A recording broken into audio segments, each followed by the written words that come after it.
Good afternoon, Helen. How are you?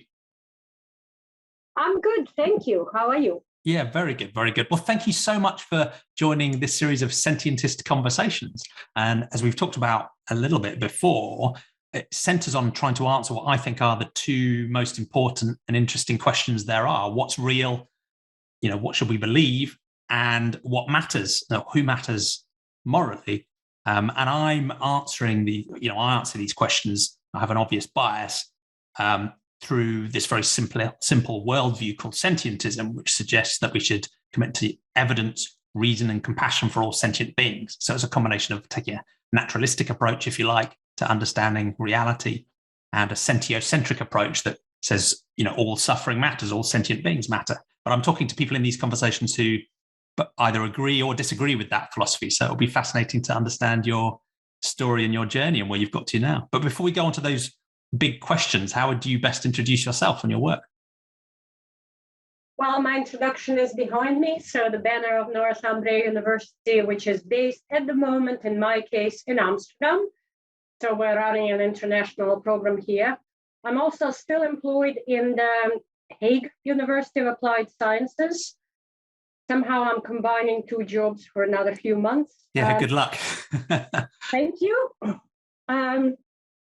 My research focuses on three main areas. It's mostly environmental education, biodiversity conservation, and I would say corporate sustainability, so sustainable business. I see them as interrelated, while it sounds like they're all from different, they are indeed very interdisciplinary. So it's a mixture of social sciences, natural sciences, and even organizational management studies. Yeah, fascinating. My interest in animals and non-human animals, sentience, comes, I think, from the kind of ethical underlying position that runs through all these three fields. Yeah, fascinating. And I think that's one of the interesting things when you dig underneath those different fields, in fact, almost any field, ultimately come back to these central questions we're going to talk about today about, what really is value, what actually ultimately matters, and how can we understand the complex world we're part of. So yeah, it'll be fascinating to dig in a little bit deeper later in the conversation. So the first of those questions we like to ask is, what's real and how should we go about choosing what to believe? So for many of my guests, that's a story about whether they grew up in maybe a more naturalistic, scientifically minded, maybe atheist, agnostic sort of context, or one that was more supernatural or spiritual or mystical in some way, and how their philosophy has changed over time about how should we go about understanding what's real and what to believe. So you can wind the clock back as far as you like into your childhood and tell us the story of how you grew up and, whether your philosophy's changed, and if so, how. Well, a few years ago, I was asked by a guest editor of Ecological Citizen journal, which I, by the way, highly recommend to everybody. Hayden Washington, he commissioned a series of articles or essays, personal stories from people who identify themselves as ecocentric. The interesting thing about ecocentric people is that somehow, while there's a theoretical division between ecocentrism and animal rights / animal welfare studies, a lot of them in their personal stories did start to talk about cats and dogs and whatever else they grew up with, whoever else they grew up with. So their passage to understanding and respecting and loving things like habitats, ecosystems, nature, and environment had as an entry point oftentimes one single animal, their favorite dog, for example. So I've written a thing there that is called, personal journey, ecocentrism. So that pretty much sums up my experiences. I grew up in an atheist family, just like everybody else in the Soviet Union. Yeah, of course, yeah. I think, just thinking back to that article that I wrote, just to organize my own thoughts on that. So basically, I was born in Moscow, and a big city. My father, who was fundamental physics researcher and lecturer. Unfortunately, died a couple of years ago. But he and my mom and their friends were wild about wilderness. So we ended up in places that Russians normally wouldn't want to go to because of certain history, places like Siberia, voluntarily, in the summer and without gulags. So what they did there, my parents and myself, when I was a very young person, actually, I think they took me with them already from the age of 3 onwards. Something I try to recreate with my own kids, put the backpack on them. We don't have a car, so we use public transport, just traveling like this. Basically just taking me to interesting places like Karelia, Ural, and we would hike there for the duration of their holiday, and at some stage when I had school, my holiday. Basic survival, it's very hard to imagine, I think, for people coming from other countries, how vast in terms of territory the Soviet Empire used to be. The scale is enormous, isn't it? Yeah. It is. It's the largest country in the world in terms of territory. It's also one of the most perverted politically countries in the world. Yeah. Part of that empire was the reason why my parents wanted to immigrate. They were political dissidents. Yeah. And you mentioned that as you said, almost everybody was atheist, right? Because those were the rules and that was how things were. Did that mean that your way of thinking growing up had no aspect of the supernatural in it at all? Was there any space for spirituality, mysticism, magic, or other things? Or was it, atheism and then also a quite scientifically minded, just naturalism about everything? We use evidence, we use reason. That's how we believe. Was it that clear? Yeah, it was that clear. Yeah, yeah. I mean, just like every other kid, I loved my fairy tales and I loved to dream as a princess adopted. And of course, there was some magic in me and I could influence events and I'm special in the way that there's all this wonderful magic. Yeah, yeah. I'm 99% still atheist. I would say 1% I reserve for doubt. Yeah, you never know. I think we just don't know. Just like Einstein said, we don't know. And every scientist, I think, would agree that there are things we don't know. Yeah, and I think it's very much like that. Yeah, it makes sense. And I'm in a similar place. I describe myself either as an extreme agnostic or just as an atheist, because I think, I would leave the door open slightly, because we should leave the door open to, even crazy beliefs, because we can always find out new evidence. But at the same time, I think the probability is vanishingly low. I think I've found no credible supporting evidence, and there's a functionally infinite number of things without evidence we could choose to believe. So I'm not sure why we'd pick any of them. So so I'm quite an extreme agnostic, if you like, basically an atheist, really. So that's, and it's interesting, in a way that I guess that stance hasn't shifted at all. Were there other aspects of, I guess, the worldview growing up that had echoes of the religious or things that took you away from a naturalistic stance? Because one of the things when we had a conversation before was when we think about supernatural worldviews, or maybe worldviews or beliefs that aren't founded in reality, we'll often talk about religion. It's an obvious example, of course, right? It's an obvious choice. Do you believe in a deity or not? Supernatural versus naturalistic. But I guess religions aren't the only places where people can believe things that aren't well founded. And sometimes that can occur within political systems as well. So the political system that you were part of in the Soviet Union, how did what you were expected to believe about that relate to a naturalistic, evidence-based way of thinking? And you talked about your parents being dissidents. Were they pushing back on values, or were they pushing back on beliefs that they were supposed to hold, or both? They were pushing back on ideology. And the funny thing is, when you don't have religion, then you create a religion yourself. And that was communism.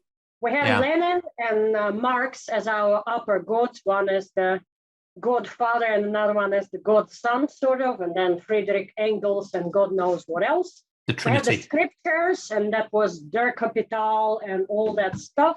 Yeah. I had to read it at school, and my parents instructed me that it's bullshit, which was kind of creating a bit of a conflict for me. You don't want to be that kid at school that is like informed by whatever you learn. Don't listen to it as propaganda. Yeah. But the good thing is that a lot of school curriculum, and that's maybe why I'm still interested in things like environmental education as the key for reforming whatever. It was kind of no nonsense. Basically, it started with basic literacy, basic numeracy, basic facts. Things like history lessons, of course, were colored by ideology. But a lot of learning that happened in Soviet schools was scientific learning as well.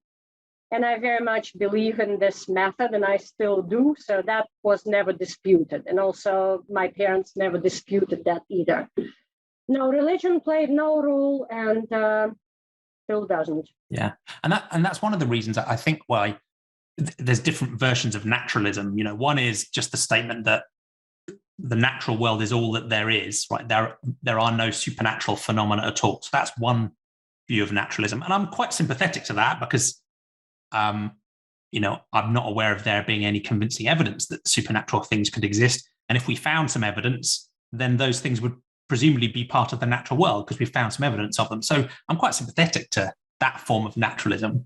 But in a way, I tend to focus more on a methodological naturalism, you know, that says, you know, regardless of what we believe, how should we go about choosing what to believe? And that's why I describe sentientism as being about evidence and reason, in that, you know, it's just saying, look, these are the tools we should use to try and form our credences and form our beliefs. And part of the reason I think that is helpful is for situations like the ideology you talked about there, because in a way, you know, the ideology of the Soviet state wasn't saying supernatural things exist, but you could argue that the ideology was based on beliefs about the world that are not well founded in evidence.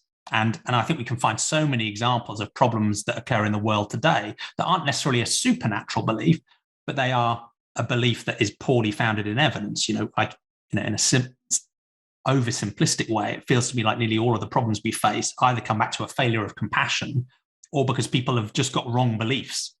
So that's partly why I quite like the methodological naturalism that says, look, let's just, with humility and with honesty, use evidence and reason to try and form beliefs and make sure they're provisional so that we can always remain open-minded and change and improve our beliefs when we realize we've got things wrong. But so I think that can apply to a non-religious ideology just as much as, you know, to flat earth or anti-vaxx or, you know, this supremacy of a one-party state or whatever it might be that isn't necessarily about deity. You know, they can still be problematic ideologies. So that's a really helpful and very clear answer to this sort of first question of what's real. You know, in simple terms, you take a naturalistic approach, you use evidence and reason. You know, you don't have a supernatural belief, you're open-minded, but it's really about, you know, a scientific way of understanding the world and trying to understand the world. That seems to have carried through consistently in your life. I guess the second question, which you've hinted at already, is what matters morally and who matters morally. So for my guests who've got a more religious worldview or a more supernatural worldview, often that comes packaged with some morals. You know, there is a perfect God who instantiates the good, or there's a list of rules in the Quran or the Bible or somewhere else that we have to comply with. You know, so there's an ethical package. But for people like you and me who have a naturalistic worldview, it's often a question of, okay, well, where does your morality come from? What's it based on? If it isn't based in some, you know, religious worldview. So it would be interesting to know two things, really. And again, that you might want to tell a story of how your thinking's developed over time. The first one is that central question of what is morality to you? What is it grounded in? What matters ultimately? What is value? But secondly, this question of moral scope. And you mentioned already about ecocentricity, and there's almost a portfolio of options we might choose. You could choose, ecocentrism. You could choose biocentrism. You could choose, where I am at the moment, sentiocentrism. You could choose anthropocentrism. Some people go even narrower than that and just have a sort of tribal in-group of humans they care about. So that's two crazily big questions: moral foundations and moral scope. But again, you can wind the clock back. It would be fascinating to know your journey as you've thought those questions through and where you are now. I guess that's interesting because I'm also teaching a course on sustainable business, which includes business ethics. When we talk about business ethics, obviously it's about companies and organizations. Very different than the idea of morality and ethics that we use in a more philosophical sense, I guess. But it did make me think back to a certain undergraduate course that I followed myself in Introduction to Philosophy, as a matter of fact, and kind of basic discussion. I can't remember all the details, but basically, we were revisiting Immanuel Kant and talking about consequentialism versus non-consequentialism, looking at absolute ethics, absolute or deontological, whatever you want to call that, and non-consequential. Well, basically, in my own case, I guess you can call me a cynic. I don't think there's any absolute morality. I think we all invent it. What irritates me on a personal level, it's an emotional thing, I guess, is kind of injustice or unfairness. And I guess even there's this wonderful, just a little, how shall I say it, a little illustrative case here with monkey experiment. Perhaps you've seen it on YouTube. So two monkeys, one is given cucumbers and another one is given grapes. And then at some stage, the cucumber monkey gets really upset seeing that the other one gets grapes all the time and starts throwing that cucumber off the cage. Anyway, this idea of like, why are we being inconsistent? So what I see here with Sustainable Development Goals, for example, SDGs, it's all about us humans, just one species. Why don't we have the same moral consideration for billions of other living beings? It just seems inconsistent. It just seems unjust. And what irritates me is that we always talk about justice, for example, environmental justice. And environmental justice is actually not at all about the environment. It's about distribution of environmental risks and benefits to various groups within one single species. So, for example, pollution would be an example of environmental bad, and things like natural resources would be an example of environmental good. And we are fixated, totally fixated, on how fairly this is distributed among humans. And here comes the little controversial part, but I do want to say it still. I'm very woke, just like everybody else, and I do think that equality within one species is very important. But I also feel that when we talk about, for example, the Occupy movement, 99% earns so little and 1% earns so much, has all the access to everything. Okay, so we divide the pie equally. So not the 1% gets everything and 99% gets the crumbs. Everybody gets a big chunk of that natural resource cake. It's still the same cake. We're still consuming it. It's just divided differently. It's divided more fairly within the confounds of the same single species. And there's a problem there, because if we just see the question of equal distribution of resources among one single species, and that's what the justice discourse and fairness, etc., is all about. Yeah, well, that I find very disturbing, because if that's the only thing that counts, and that's the only benefits that we can count on, that leads to all kinds of things that I find immoral, unethical, and pretty much unfair and myopic. Makes sense. Thank you. And I was lucky enough to interview Frans de Waal, who was ran those chimp experiments. So he was a previous guest on the podcast series that you might like to listen to. But I found it fascinating because, I mean, frankly, I had quite a difficult conversation with him in part because his work has been so powerful in recognizing, you know, the moral agency, if you like, and the morality of non-humans, right? He's helping us see that, you know, chimps and other non-humans have their own, at least rudimentary evolved forms of ethics and morality. These aren't things that just humans constructed. They predate humans.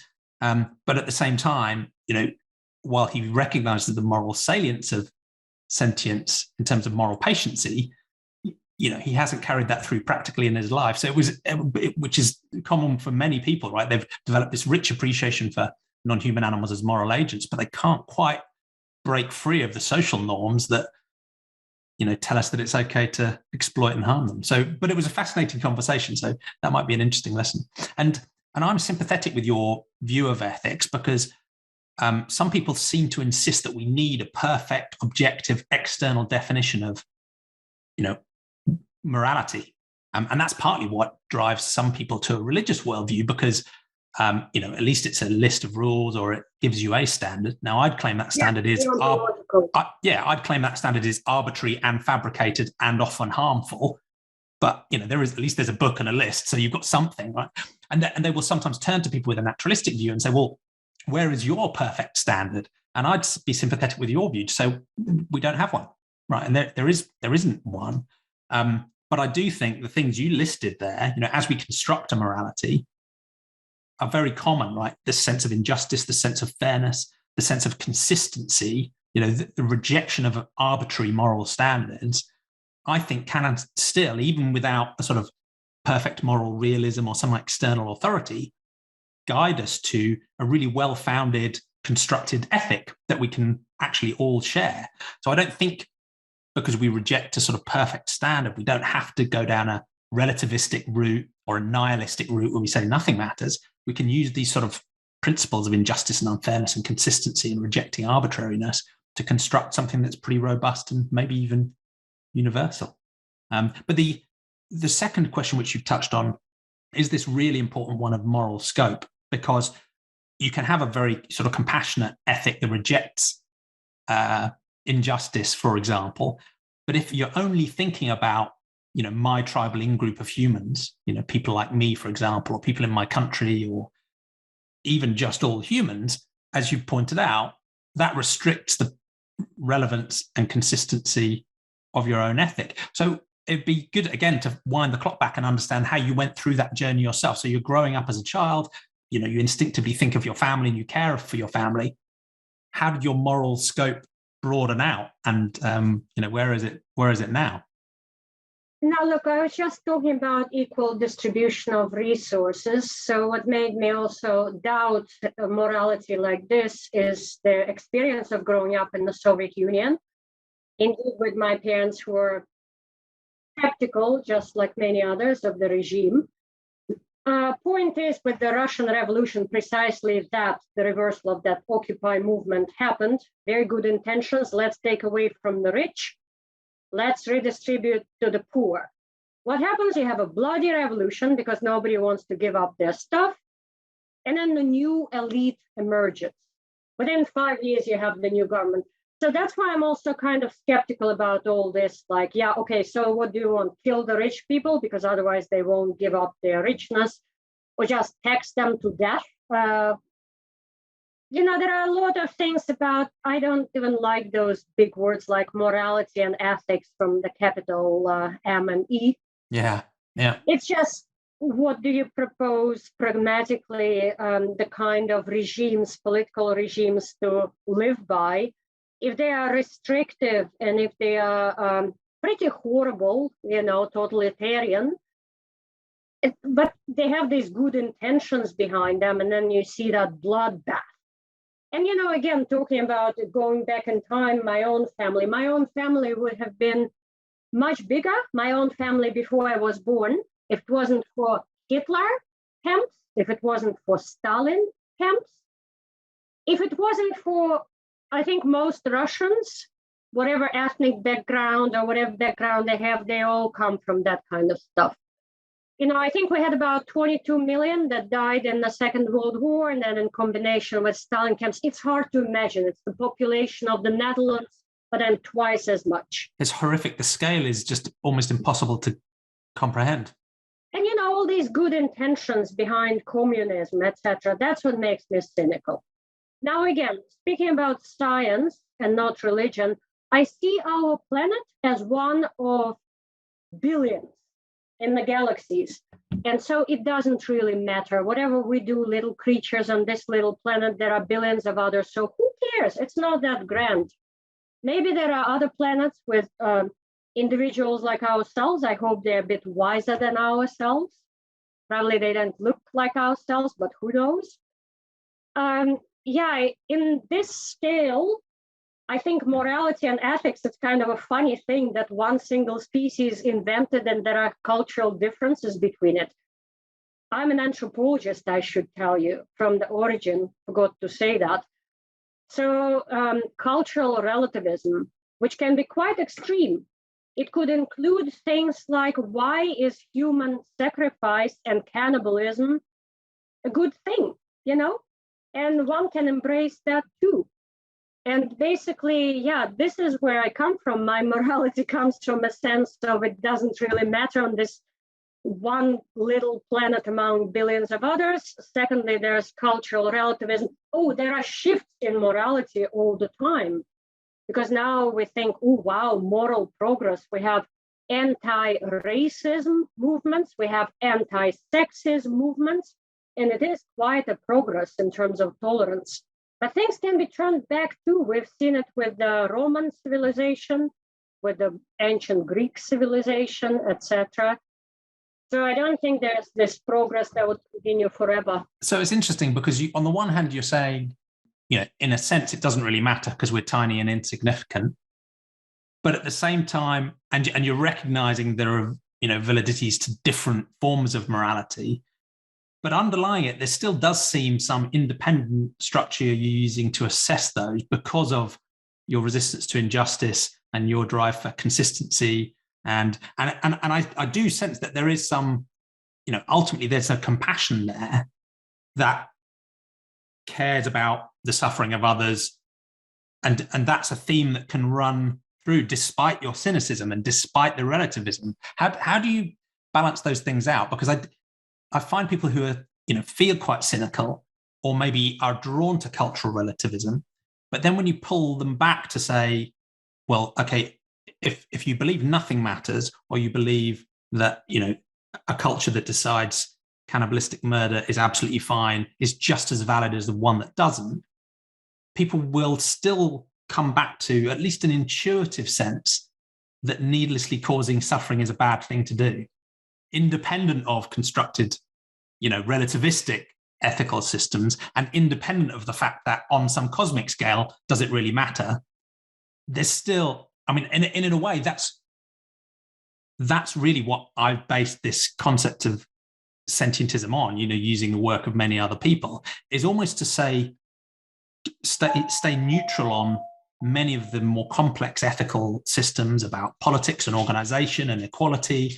And all it's really doing is saying, let's at least morally consider every being that has the capacity to experience suffering. So to your point, why just humans? Why not, you know, all sentient beings? As we think about rights or the SDGs or environmental concerns, but let's at least morally consider them.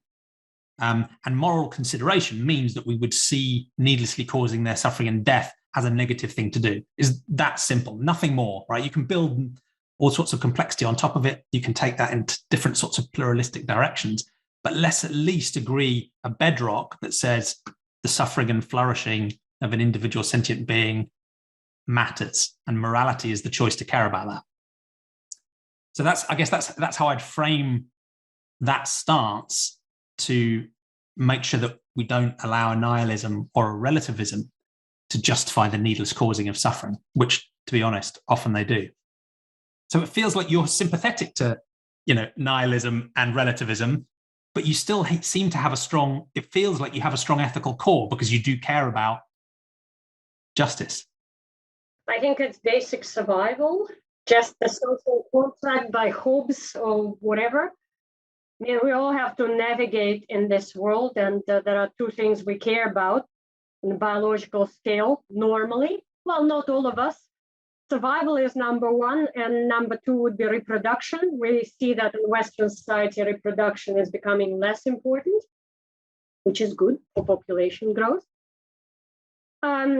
if you relate to your own being within a society, some type of morality is certainly important in the sense that it should accord with the main morality. Otherwise, you get beaten up, eaten up, locked up in jail. It's that basic, I think.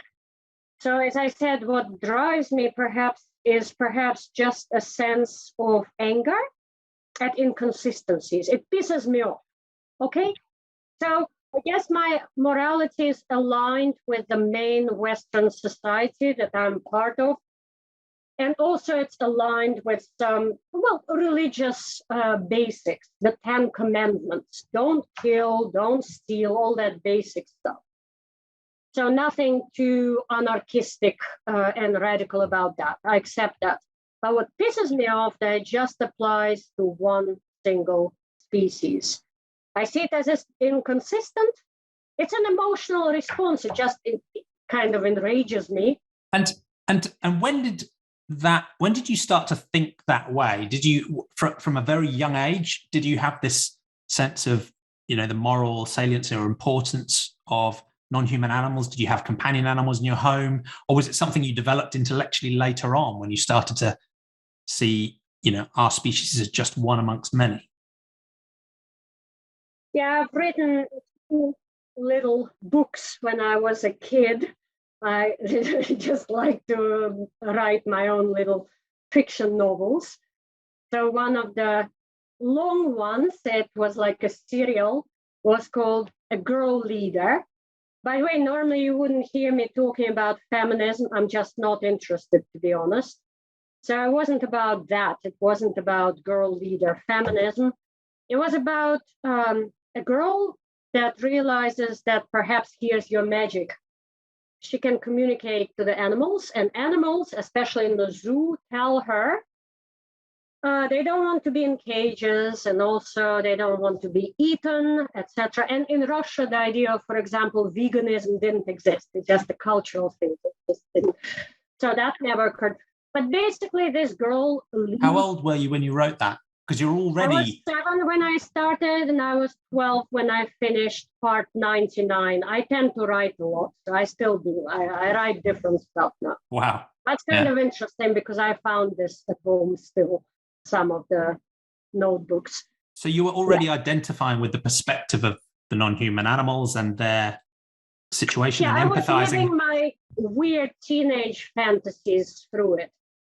There was also at some stage some kind of teenage male hero appearing, so my early sexuality was linked to that too. Of course, all covered in blood and, the struggle and blah, blah, and what. You should publish them. It was quite amusing, We should publish them. No way. I was quite explicit at some stage. I like my writing explicitly. So, yeah.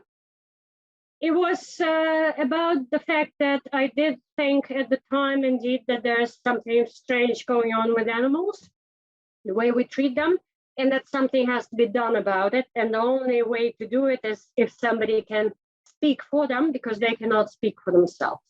The idea of equal representation, let's put it this way. Yeah.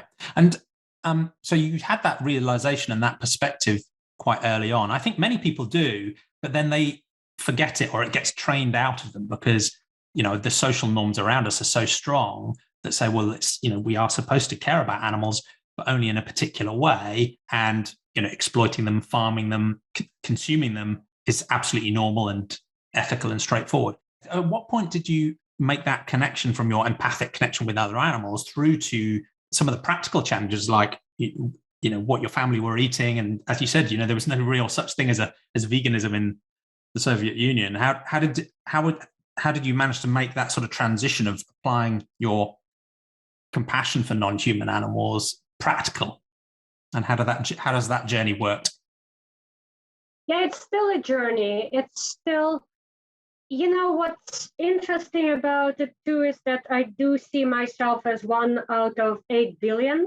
And just as my son, who turned 20 this year, said, Mom, you always make us feel guilty about everything, like eating, moving, because when you move, you use things like airplanes, that's bad for climate change. When you eat meat, of course, it's bad for animals, like all that stuff. Maybe he has a point, because he said, look, if you don't do it, it doesn't matter at all. There are 8 billion others.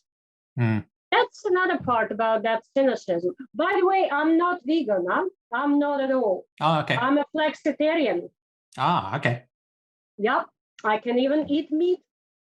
The thing is, that was kind of unimaginable for me even 10 years ago, because I was brought up as a meat eater.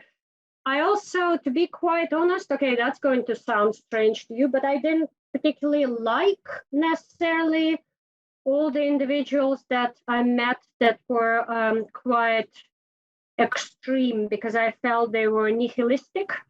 It had to do with a suicide in my close friend circle. Basically, you're trying to reduce your impact individually on everything. You're trying to shrink your carbon footprint and your influence as a human being to zero.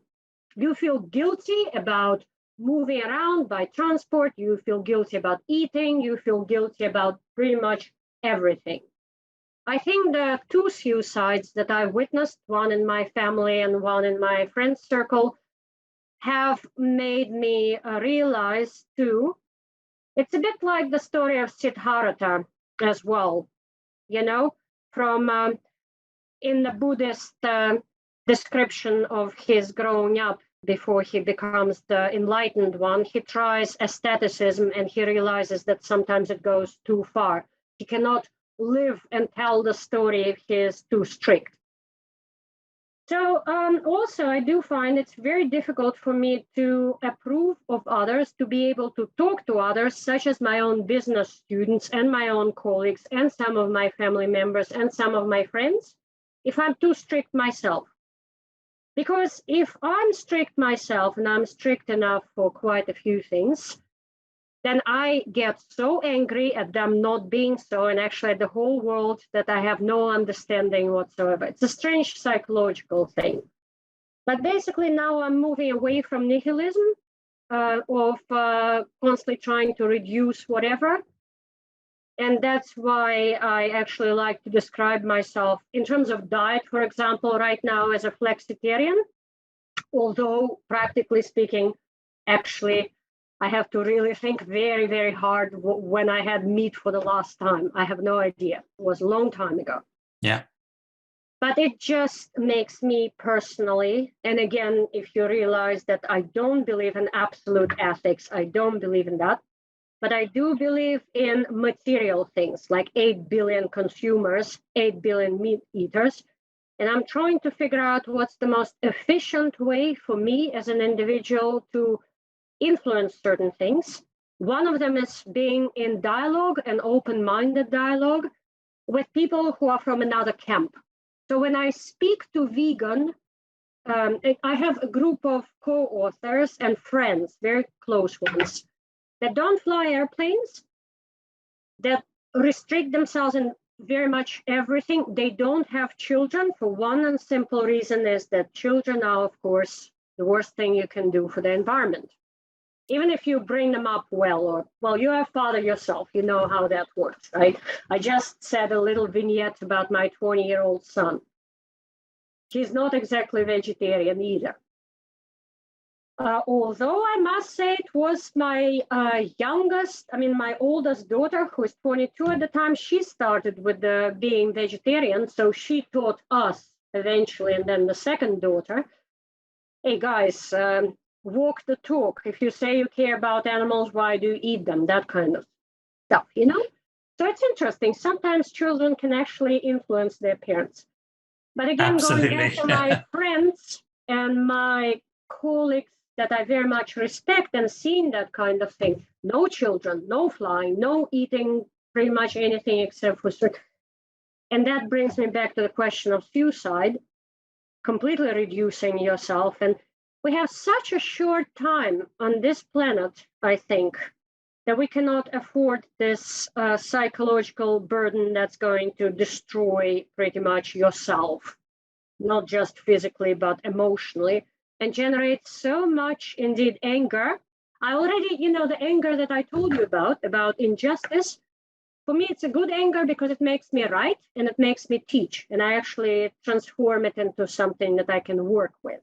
But if I'm just angry at humans because they are all eating meat and they're all flying airplanes and they're all having way too many children, and I'm this holy Mother Teresa that doesn't, so I actually feel more comfortable sinning a little bit, just like everybody else, almost, or majority of humanity on Earth, living this life and trying to influence certain things in the way that I can do best through teaching, research, publishing, and indeed what we're doing now, basically spreading the word and connecting, but not just connecting to the insiders, especially trying to connect to outsiders.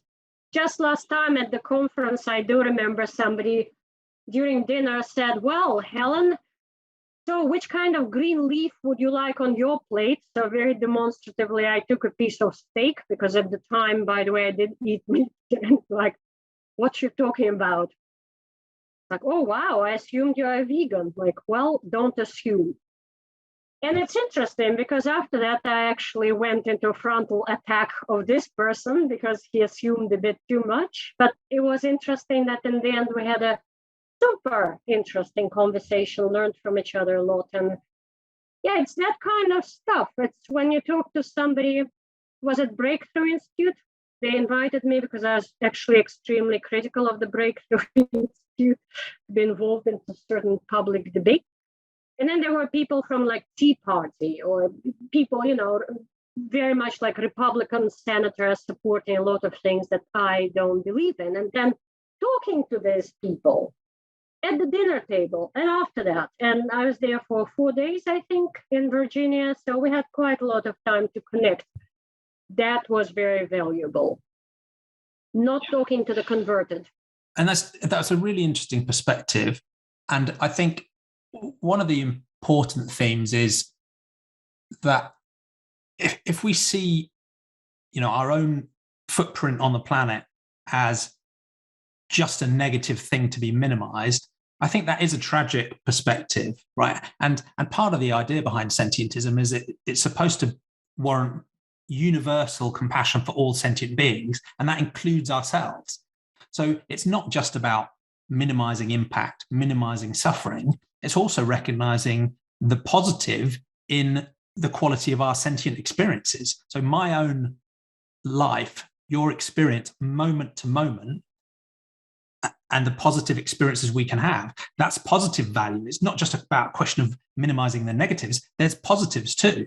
And I think you can play that through, all of the decisions we take, because every decision we take, has some form of negative, of course, but many of them have positives as well.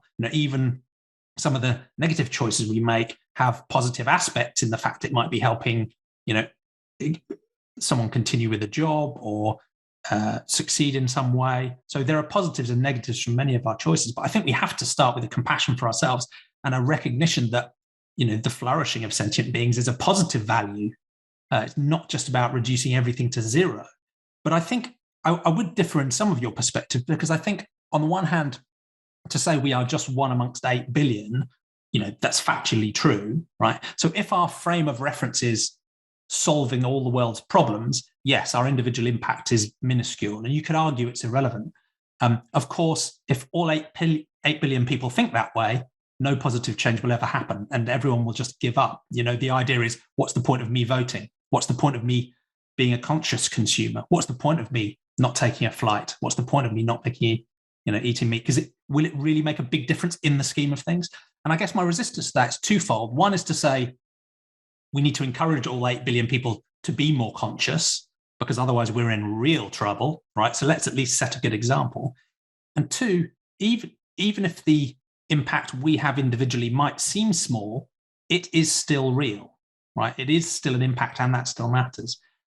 And that probably draws me to another balancing point, because I've had many conversations with people who are, heavily invested in the environmental movement, and they will talk about, if I buy a cup of coffee from Starbucks, what does that do in terms of the supply chain and exploitative labor practices and so on? All of which is fine, right? There's the upside of the employment, there's the upside of their enjoyment of the coffee, but then there's the downside of the environmental destruction that might have gone into growing the coffee, or, dubious employment practice in the supply chain. Absolutely, right? There are pros and cons. No one's perfect. But that still feels very distinct from me to the purchase of a product that directly required the suffering and death of a sentient being, particularly when that sentient being is actually physically on the plate in front of us. There's no getting around the fact that I may have made a tiny percentage contribution to all suffering, but there is actually a visible victim, right there on the plate. And that's part of what drives the other difficulty you talked about, because there is this stereotype of a, preachy vegan, right? And I am one sometimes, because you can imagine someone going back a few decades or centuries into the human past and looking at some of the awful things that groups of humans do to each other and do today, growing up in a society that thought those things were normal, and then suddenly having this realization of, oh my God, look at how we're treating that group of people just because they're different from us. And that is a journey that I think many vegans and animal advocates have gone through. They've sort of feel like they've woken up. They look around at a society that thinks animal agriculture is completely normal. And we feel like these strange aliens who've just, why can't anybody else see this? So that leads you to, a preachy, strident, sometimes hectoring stance, right? In the same way as if you came across someone who was being directly, needlessly cruel to a human, you would probably be quite vocal in your challenge, right? But the difficulty, as you've said, is that can actually make it harder to engage with other people. So I guess where I found... There's another thing, if I may. Yeah. By the way, so because we were talking about philosophy a bit, and one of the things that plays a role for me too is the land ethics, Aldo Leopold, an idea of, well, an antelope is no better than a lion in terms of morality just because of the diet. Some of us are predators, and us, I don't mean humans, but just in this world. That's another argument, of course, that being omnivorous, historically looking at archaeological record, you see that there's a whole, well, again, I'm an anthropologist, so I can say a lot about it. Depends, hunter-gatherers, so they didn't eat meat every day, but sometimes they had a lot because they didn't have refrigerating, whatever. It's just, the point is indeed in moral terms, the point is that a lion shouldn't feel guilty about eating an antelope, but what a lion should feel guilty about, perhaps, and that's the difference between animal rights and animal welfare. If you put those antelopes, hundreds, thousands of them, on a very small territory, you take away baby antelopes, as soon as they're born, you milk the mothers, you slaughter them very quickly, you package them in plastic, you throw away 90%, it's called food waste. And that lion eats a tiny bit of meat and then throws the rest away. Basically, industrial scale agriculture.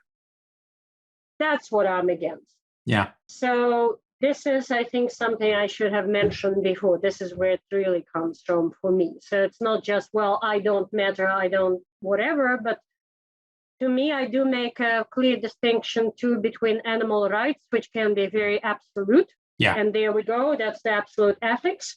Never kill.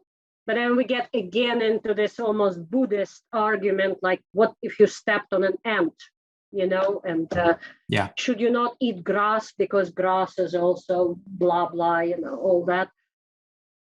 So I guess my morality would be land ethics in a way too. And I do see us human beings as part of nature in very biological terms, not in any metaphysical terms. We've become a kind of also cancer, obviously. I think we are pretty much like the virus that we're experiencing now. We just infiltrate every cell of every other organism's body.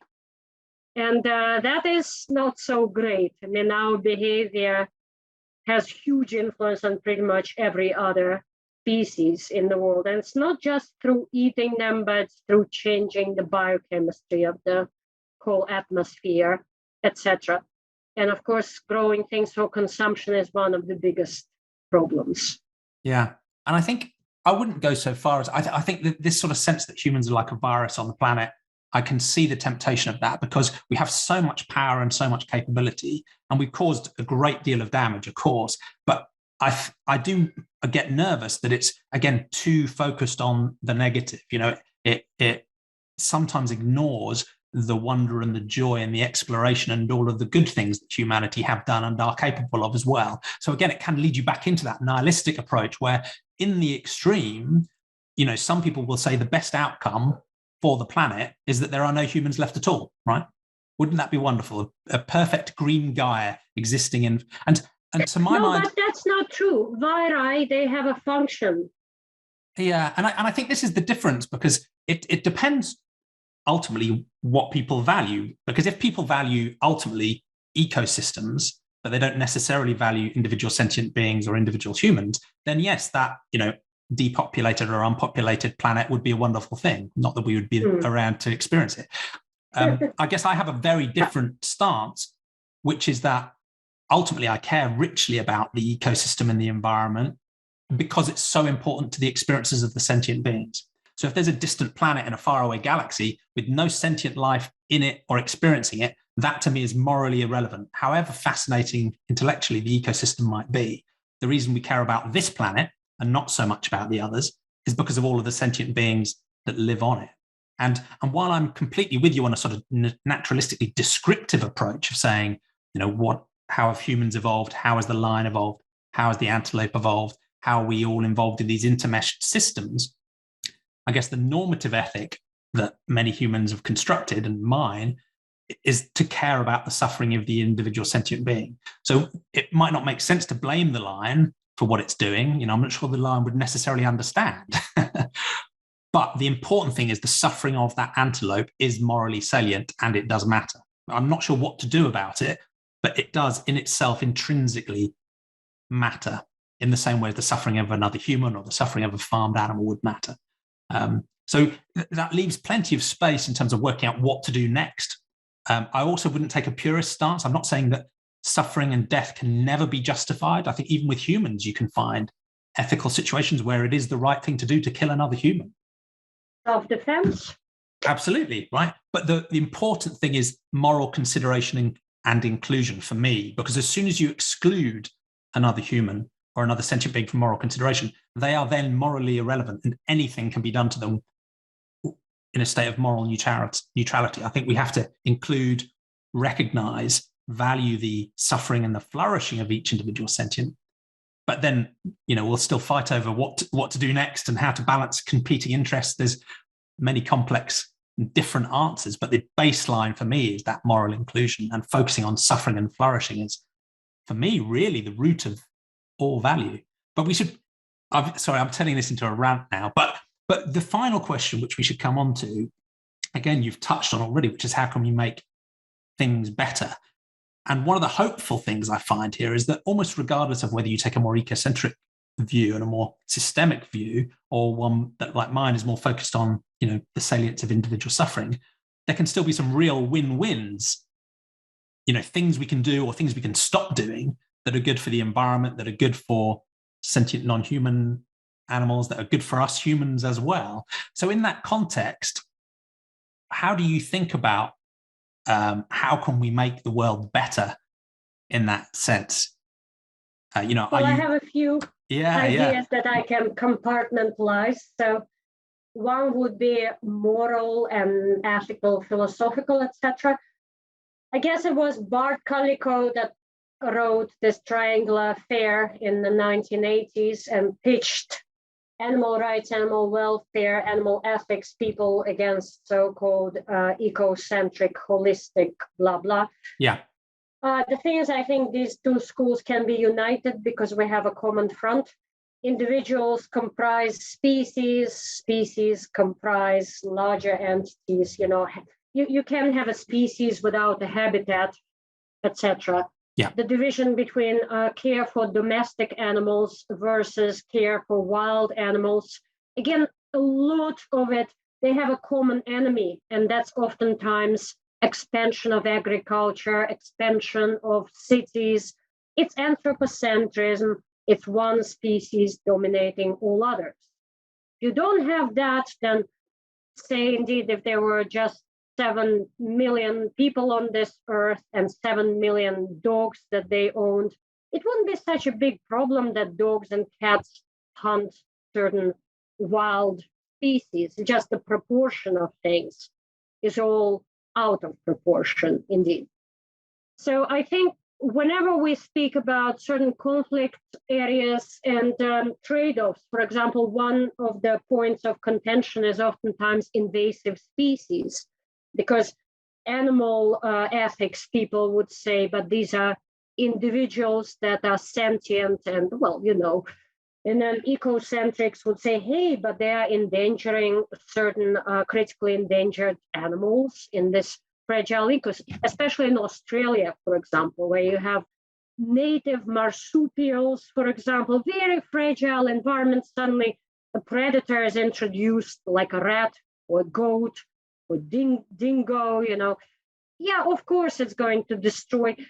But the point is, oftentimes, if we think about what can help oftentimes is not just killing invasive species, blaming everything on invasive species, but thinking how we can expand habitats so that the same invasive species can become more controlled by natural predators from the same regions. It can't always be done. On islands, for example, it can be done. Some kiwi bird, for example, cannot fly, right? So like some things are going to be very difficult. And indeed, you know, you also have this question about hierarchies, like which species are more sentient, or, you know, to use George Orwell, which animal is more equal than others? Well, most conventionally, it's just the humans, of course. They are the most equal than others. And then others don't matter in the anthropocentric discourse. That, I think, has to be addressed too. But yeah, I do think ultimately, indeed, we need to have a conversation. So what to do about it? Saying that the life of my daughter is the same worth as the life of a virus, such as Corona or Ebola or whatever. Well, we know that it's crazy, right? Yeah. Or to say even viruses, it's the same. Viruses aren't sentient at all. So that's Right, that's an easy one. That's an easy one. RNA. That's yeah. RNA. But let's compare it to something which actually supports ecosystem functioning, is very low in the food chain, therefore very important, an earthworm. I think my daughter is much more harmful to the environment, or myself for that matter, than an earthworm. How about that? Yeah. So an earthworm should be prioritized. I would value your daughter's sentience more highly than the earthworm, though. Yeah, then we have those hierarchies which can be sometimes seen as anthropocentric, right? Other scientists might disagree. They might force an explicit egalitarianism between your daughter and the earthworm. Yeah, of course, Peter Singer versus Reagan, Tom Reagan, you know, the whole discussion about the monkeys, the higher apes, and what is more sentient than others. I think we need to, as far as solutions are concerned, to have a very large discussion on a global level about indeed recognizing sentience as holding a moral value to start with, and then starting to discuss many other things such as hierarchy, if necessary. Probably it will be necessary. It's pragmatic. I agree. And I think there are some really interesting questions around the edge of the topic in terms of, you know, whether we grade sentience, how do we assess it? It's always imperfect, right? The evidence is always changing and our understanding of these things is changing. But as you've said already, even with a basic understanding, you know, the current scientific consensus is that all vertebrates are sentient and many of the invertebrates seem to be sentient as well. The very simplest, there are open questions. So a sea sponge, for example, has no nervous system whatsoever. So I'm pretty confident a sea sponge, even though it's called an animal, is not sentient. But if we just look at the core, you know, whether we're thinking about environmental challenges or we're thinking about non-human animal farming, the core is certainly clear enough for us to find win-wins that we can drive through. And you've talked about some of those examples in, you know, the environmental work where you can maybe take a compassionate conservation approach, where you can think about the ecosystem, you can think about the humans, but you can also show some compassion for the sentient beings in that ecosystem itself. And again, another example you talked about is the industrial animal farming, where again, even from an anthropocentric perspective, it's pretty clear that's bad for humans. It's certainly very bad for the farmed animals. And it's certainly very bad for the wider ecosystem and the wild and habitats and biodiversity and climate change and in the environment as well. So again, that's one thing gives me some hope, is that even if we have radically divergent views on where moral value is, we can still find some really impactful, obvious win-wins to drive forward. But I mean, how does that leave you thinking in terms of how optimistic or pessimistic are you generally about our ability to drive positive change? Because again, this is the weird thing about humans, is whether we like it or not, we have so much power. So on the one hand, it's frustrating how much damage we cause in many different respects. But on the other side, there's enormous potential in that power if we live up to the responsibilities that should come with it for us to do good. How do you feel? Optimistic or pessimistic, or somewhere in between?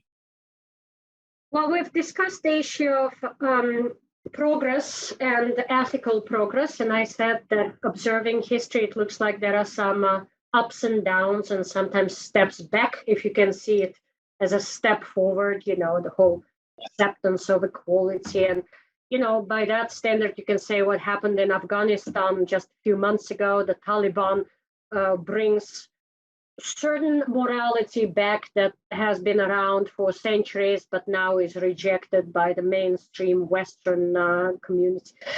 Well, so before I know it, I'll dig myself deeper into controversial issues, so I wouldn't. But anyway, I do think that what I observe around me in the Netherlands, for example, is very interesting, because I do see a huge progress, especially in Western societies at the moment.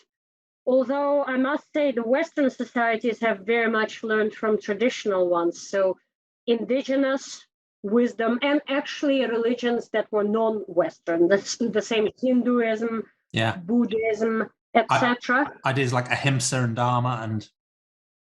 But what I see as what's happening around me in the Netherlands is very simple example right here, but very important.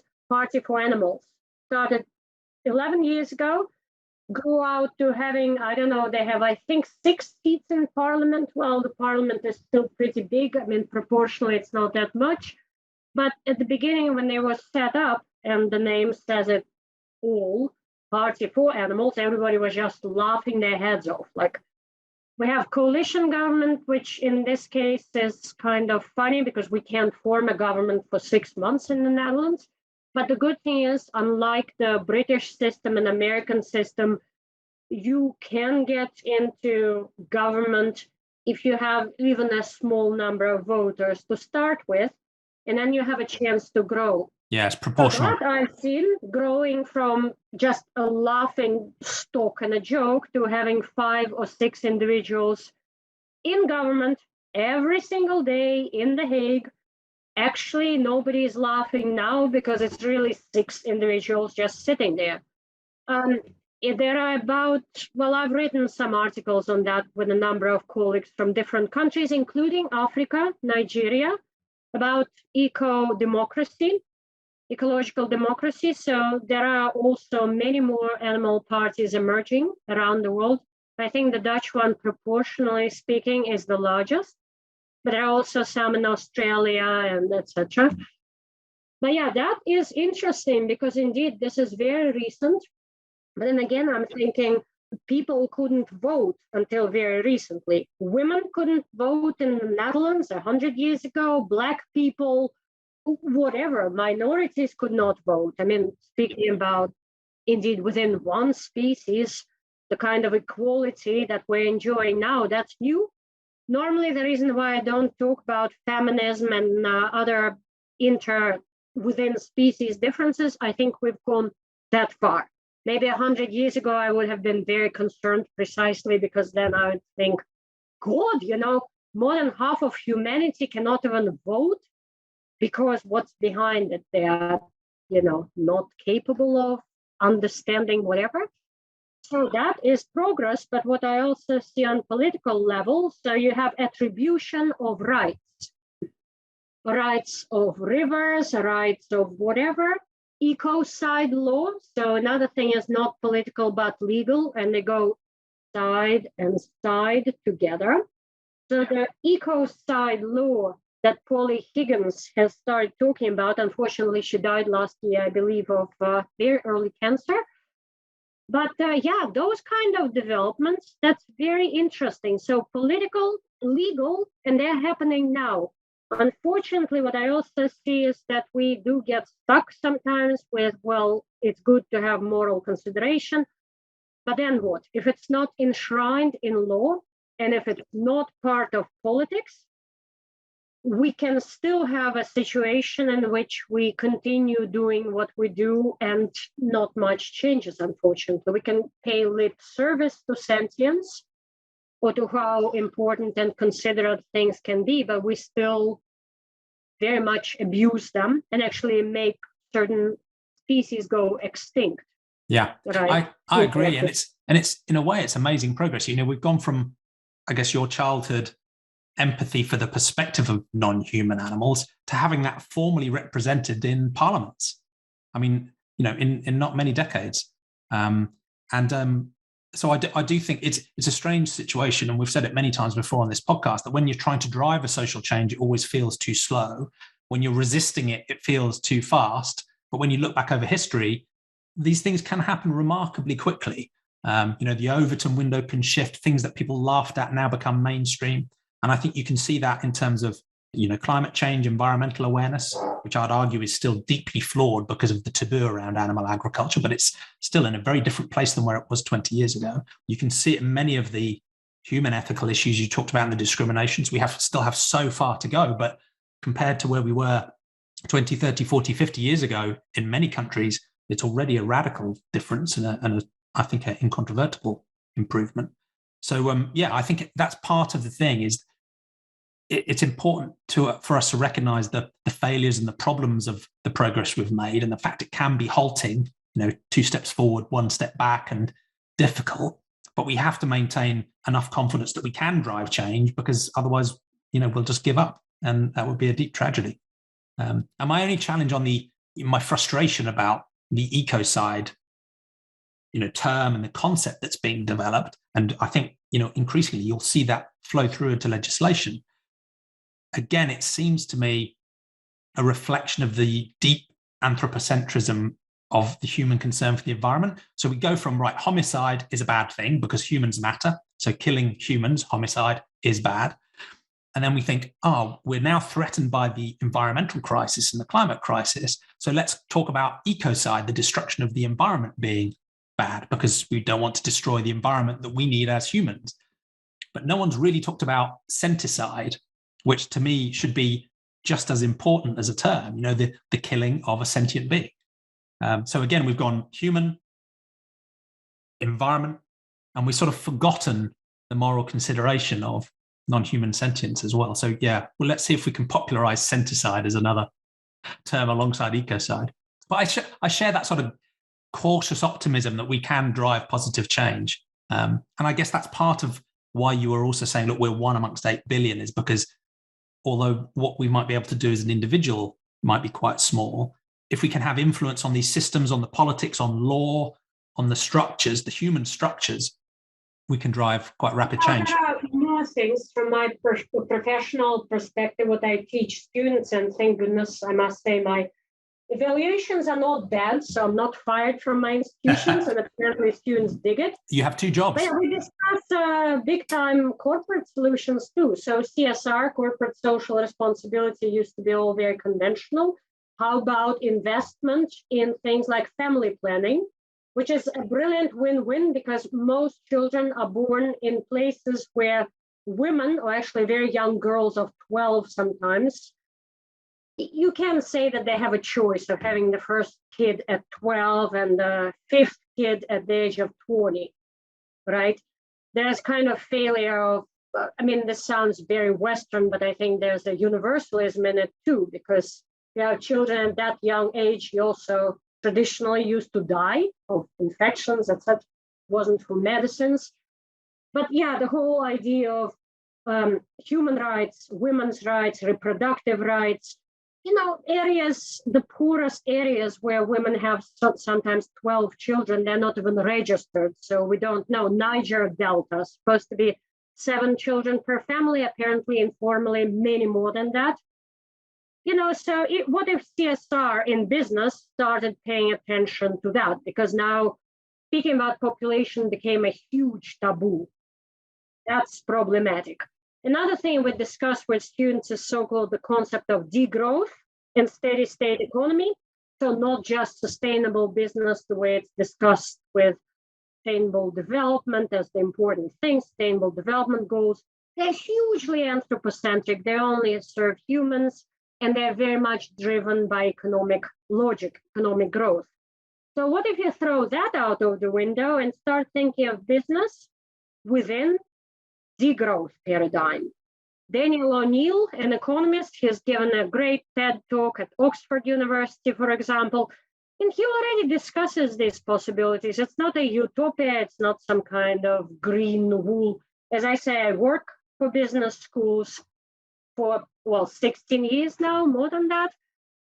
So there are ways of looking at how we dematerialize products, for example, how we sell things like services. If you need some kind of hole in the wall, you don't sell the drill, you rent the drill. And it's a good quality. It's not a throwaway thing so that you keep producing so people buy. So you sell a service, the so-called manufacturing to service shift. So all these things are discussed. They're very pragmatic. They're very business oriented. And guess what? They can really help, even with 8 billion of us. So yeah, there's plenty to discuss in solutions. I spent like 7 classes, 2 hours each discussing solutions. No way I can all sum it up here, but I think you're right. I think there are many win-win situations, and many of the solutions aren't actually that complicated. It's really just a matter of, so breaking social norms and political will to carry them through. But I do think it's really important to, again, just build in this check about individuals and their own perspectives, and make sure that we're not cutting across that too strongly. So my concern about degrowth, which I can see the value of, is that if we degrowth in the wrong way, that tends to hurt the poorest people the most. So if we can find a degrowth that is selective and managed in a certain way that doesn't have a massively negative impact on poverty, I'm quite open to that. But many of the people I hear talking about degrowth don't seem to recognize the needs of the 2 billion poorest people on the planet. So we just need to check it against the individual sentient beings, humans in this case, and what are the implications for them, so that we don't sacrifice individual suffering people for the sake of a system that feels better to us. And on the, on some of the other topics, I think again there's some real win-wins around moderating population growth. So I had a fascinating conversation with Nandita Bajaj from Population Balance recently, where you can address that topic in a compassionate way. So some people are very nervous about talking about moderating population growth because they're worried about going against, traditional cultures or they think of eugenics and forceful sterilization, some kind of horrible stuff. Of course, and it's understandable and it's right to be cautious about those things. But actually, if you take a compassionate person, and as you said, you go into maybe some of those countries where the birth rate is very high and where poverty is also very high, and you look at the situation of that 12-year-old girl, I am highly confident she does not want to start having children or get married at 12 years old. She doesn't even know. She probably was born of a 12-year-old, sometimes herself. It's not even offered as a choice. And she's in a set of social norms that, frankly, are oppressing her and controlling her and putting her in a deeply unpleasant situation. So again, if we take a compassionate approach and we think about the individuals within each of those, we don't treat them as a monolith. We think about the individuals within these different cultures and societies, Western and non-Western, and think about their experience, their autonomy, what do they want to do, and how can they be helped to have a happy life. Often that actually is a win-win with a wider solution around moderating population growth. So, there are a bunch of different ways of moderating population growth. There's war, famine, disease, pestilence, awful things. Yeah, but the term Malthusian becomes derogatory, of course. Of course. Or there's just enhance development, right? Because as you improve development, you enhance particularly women and girls' rights, you enhance education, population growth slows naturally, and it already is. So again, I think that we can find some real win-wins here that are grounded in a compassion for the individual. I'm just always nervous whenever we start thinking about some of the bigger concepts, whether it's a system, an ecosystem, a tradition, a culture, and we start seeing those as more important than the individual sentient beings. That's where I get really nervous, because often we find our way into justifying some awful suffering and death. So that check is always there for me of thinking about the individual people, the individual non-human sentience, what's their perspective. It might not give us an easy answer, but more often than not, we can find some amazing win-wins that still give me some hope. So, yeah. Well, I should let you get back to your 2 jobs. I know how busy you are. It's been a really interesting conversation. You cover so many different aspects that are relevant to the different perspectives we talk about in these conversations. So thank you for that. Is there anything else you want to layer in before we finish the conversation, or? No, it just was a great opportunity to think certain things through, thanks to your questions, and thanks especially to your probing questions and your own reflections, because it certainly sends me thinking in different directions from what I have intended. So that's nicely and surprising. Yeah, I do hope likewise. to be in England in about a month. So we'll see. My PCR test comes out positive all the time. So if that changes by January, that would be great. Well, I can welcome you to the UK then. We'll see. Yeah, cool. What's the best way of people following you, learning more about your work, reading your papers? I can include some links in the show notes to your bio and so on, but where would you point people if they want to find out more? Yeah, I would say one of the recent articles called Education for the Future, ? And why SDGs, Sustainable Development Goals, need to be critically re-examined. Part of it probably has to be trashed, and other part has to be amended. Well, if people Google me up, they find quite a lot, I guess. That's great. Yeah, there aren't too many other Helen Kopninas. So I'm a workaholic. I'm a nerd. I write a lot. Yeah, people will find you. People will find you. Well, that's great. Thank you so much for the conversation. It's been a genuine pleasure, Helen. I will let you get on with the rest of your... It was a pleasure for me too. Thank you very much for this opportunity. Stay in touch. Thanks.